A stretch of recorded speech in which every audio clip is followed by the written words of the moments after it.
কানাডায় বাংলাদেশি রেফিউজিদের এখন কি অবস্থা? যেহেতু আমি একটা অ্যাসেসমেন্ট সেন্টারে কাজ করি, সো আমার প্রায় রেফিউজি ভাইয়াদের সাথে দেখা হয় বা আপুদের সাথে দেখা হয়। তারা অ্যাকচুয়ালি খুবই মানবেতর জীবনযাপন করছে, অল্প কিছু টাকা পাচ্ছে সরকার থেকে, সেটা দিয়ে আসলে তাদের চলে না। এমন অনেককে আমি দেখেছি যারা হচ্ছে স্কুলে আসার জন্য হাফ অ্যান আওয়ার অথবা 45 মিনিট শুধুমাত্র হেঁটে আসছে, বিকজ তাদের কাছে খুব বেশি টাকা থাকে না।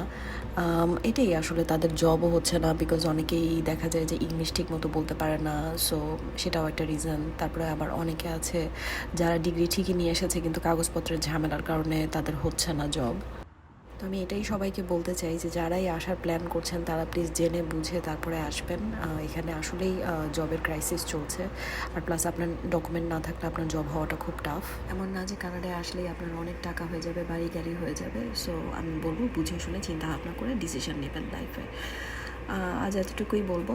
Thank you so much for watching my video. See you in my next video.